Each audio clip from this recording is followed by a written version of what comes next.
is because I'm wound up. I'm wound up. I get frustrated. People cutting corners on their motorcycle. I always have people that are like, hey, I know my bike needs a chain. Can you put a chain on it? I'm like, well, I can only put a chain on your motorcycle if you put new sprockets. Oh, no. No. Can you just put a chain? No, you understand that your chain rides on your sprockets. They all wear together. So if I just put a new chain on your motorcycle, the wear of the sprockets are going to be different than the chain, right? And then they're going to wear everything else out faster. And that's okay. Like, what the fuck don't you understand, man? You spend another $100 and fix your shit right, or get on fucking down the road, man. I'm not going to do it. I'm not monkey fucking people's shit. I'm not fucking Southern engineering people's shit. But that's the problem that you run into with this sub fucking par work in any category. I learned a long time ago. Somebody comes to you and says, hey, I've got this car and I need you to paint it. But I've got my own paint and I've only got $100. Well, fuck, that's an easy $100 to make, right? The car turns out like shit. Guess what? They tell everyone you did it. And it reflects poorly on you. They're not going to tell everyone. I had this guy paint my car with house paint, you know. And he did it because I wanted him to know. They're going to say, who fucked up your car? And they're going to tell him, hey, Zombie did this shit. So that's why I learned a long time ago not to cut corners, even if it's what your customer's asking for. There's always a creative solution out of your situation. And I'm thinking, I see these rattle trap motherfucking motorcycles going down the road that are going to kill people. Definitely going to kill people. I saw one dude on a Ninja or an X9 or something like that. Fucking 20-something years old, rattle trapping ass here in the Holiday Lakes, right? This was night, right whenever it started getting dark. No tail light on the bike. Neither one of the male driving or the female behind him had on a helmet. The chain was whipping on the bike and making all that kind of fucking noise. Like, these kids are going to die on that bike, period. You know? Period. That's all there is to it. You're both going to end up fucking squashed on the side of the road, dead. You, stupid-ass fucking driver, and see my granddaughter on the back of a motorcycle like that, because I ought to just whoop some little dude's ass, period. I'll go spend the night in jail, do whatever it takes. Somebody finna get an ass whooping. They put my granddaughter on the back of, even my daughter-in-law, on the back of somebody's motorcycle. My son on the back of somebody's motorcycle without a helmet. I'm fixing to whoop somebody's ass, dude. Period. Life's too short. And then I see, like, I get under people about their bikes. You know what I mean? You're talking a machine that goes, let's say, my 1340, you know, this motherfucker will go 150 miles an hour, guys. So how do you feel about having duct tape holding shit together at 150 miles an hour? Right? And then, I guess I realize, but I didn't realize, is whenever I was building hot rods, fucking Larry Lemaire, if you know Larry Lemaire in fucking South Houston, Texas, he's a fucking cock knocker. Fucking Larry Lemaire, I used to build some hot rods for him. And it was always on a fucking budget. It was always, no, I can't afford this. I can't afford that. Can we get the fucking cheaper clear coat instead of the $3,000 shit?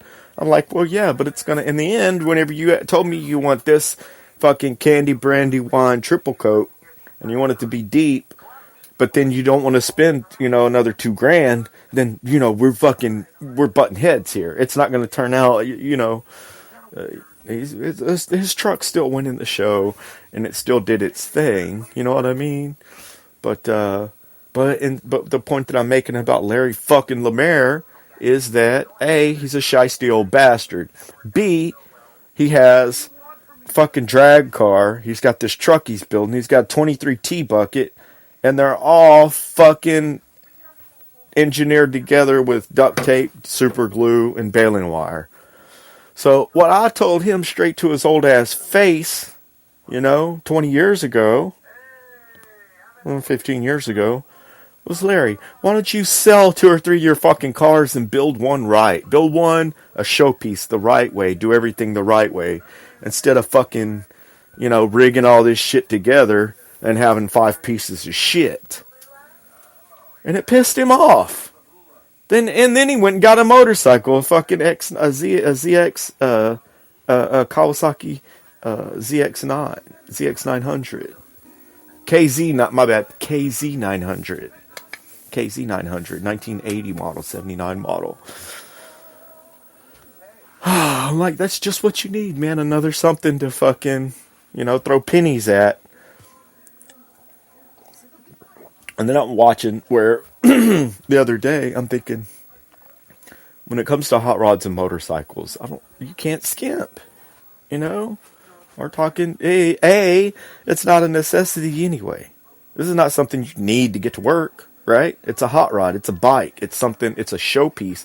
It's a fucking toy. It's a fucking privilege. It's not a necessity. So if you're going to have something like that, why not fucking do it right?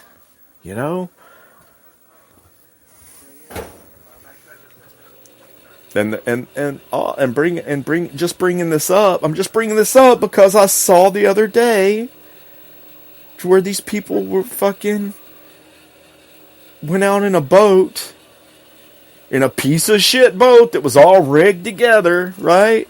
Took his kids and shit out on this boat, and it ended up fucking up on them.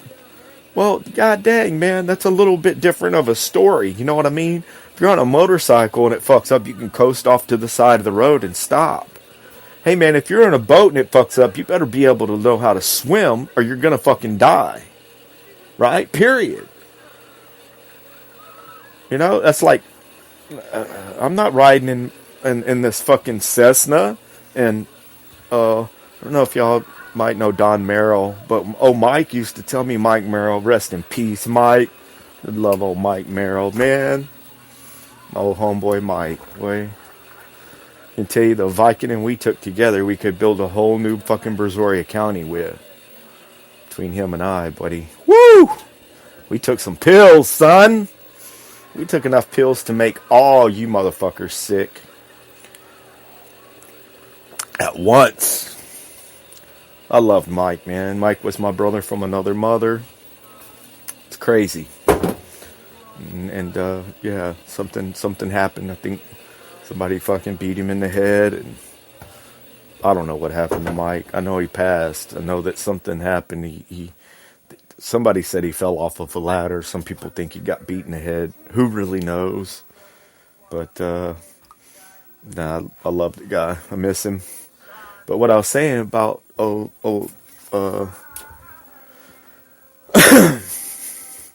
I was saying about fucking, about Mike, God dang it, where were we going with this, dude? Is that this motherfucker would go all out on his toys. You know what I mean? He would go all out on his toys. That's what it was. He would tell me that Don Merrill would take him up in the Cessna, right? That his dad, Don Merrill, when he's still around. What's up, D-Bone? That Donnie Merrill would take him up. Oh, I guess Donnie Jr. is still around too. What's up, DJ? But Mike was the black sheep, guys. Mike was my homeboy, and fuck, man, just to I don't know. I could do a whole show about Mike. I could do a whole fucking show about Mike. All of the trials and tribulations and stuff that he and I got into, and we had our own problems too.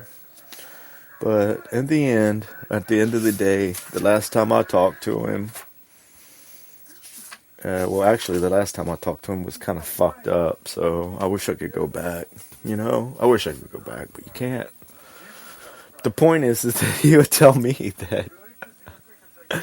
that his dad would take him up in the fucking Cessna with a friend, right?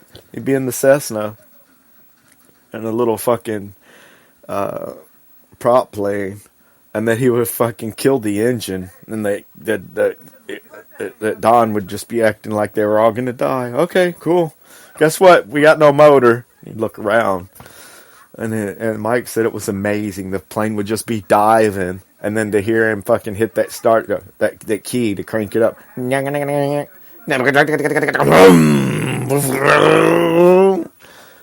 do it just to fuck with him. Just let the plane free fall for a little while. And then crank it back up. Now that is trust in your mechanic right there. You know that plane's going to start if you kill it in midair. There's no compromising there. However, I guess people do that too. I mean, fuck, man. You look at people like Harrison Ford who just fucking landed on a jetway and fucking crashed out an old ass fucking some kind of a plane a year or two ago. So there are people. I didn't think that there would be a big market for rickety-ass planes flying through the air. However, guess what? It's just like everything else, man. Once somebody figures out that this thing will fly or this boat will float or this motorcycle will go down the road, even though it needs a tire or a hole patched or something like that, fuck it, they're just going to roll with it until something breaks. People are stupid, man. People are stupid. People are stupid. Fucking and talking about people being stupid, man. There's a show called Bait Car. There's a network called the Justice Network, and I think it's what's his name? Walsh, the missing children's dude. It's fucking reunited 250,000 kids back with their fucking families. What an awesome stud is fucking Matt Walsh. What's his name? Walsh? But the thing is fucking Bait Car, guys. Just strictly for entertainment purposes, you've got to watch an episode of Bait Car. And it's where the cops, you've probably seen it. It's where the cops, they put a nice car into the hood. And they like stage like a man and woman to be fighting, and they'll leave their Lincoln or their fucking Cadillac or a regular whatever car there at an intersection with the keys on it or in it. And it's amazing how fucking people think that the mentality of people that if somebody leaves something around, if somebody leaves anything, doesn't matter what it is, even their kids unattended for more than a minute or two, then it's open game. They call that slipping, and that's where, hey, if you're not right on top of your car, if you're not paying attention to your shit, then that means you don't want it, and we can have it. So these thieves, these crooks, they steal the bait cars, exactly what it's called, exactly what they do. And twice now, it's fucking amazing, man, that twice now, these motherfuckers have stolen a car, have no idea how to drive this son of a bitch. I love it. I love to see that shit. The dude get in the car and he like doesn't know how to fucking, he's only seen it done. And the dude's test driving the car around the parking lot, running over curves and shit. It's hilarious. You have to check out fucking Bait Car, because twice, think about that for a second. You're going to steal a car, take it to the chop shop, or take it to go get you dope or whatever, or take it to be yours, and you don't know how to drive. That's awesome. I think they should leave some motorcycles out there for people to steal. See what kind of fucking mishaps they have on that. That would be great. Oh, so yeah, they let the people steal the car, and then they've got the car set up to where they can shut it down, they can lock the doors, and the people that stole the car basically just fucked. But it's hilarious. It's entrapment 100%, but it's called Bait Car. I don't know. That's like, and one of the new shows that I started watching that just creeps me the fuck out is called Drugs, Inc. Drugs, Inc.? I don't see how they do it, guys. I don't see how they can film. They filmed some dude, like I was watching it last night, and it was Drugs, Inc. is where they just show you like what's going on with like the real deal with drugs and shit. And all over the United States and all over the world for that matter. But it's a trip, dude. They show inside the operations, the fucking straight drug dealers with masks on with their guns and stuff like that. doing their drops. They show fucking the addicts like shooting up and doing dope. They show the fucking big wigs manufacturing that shit and mixing it up.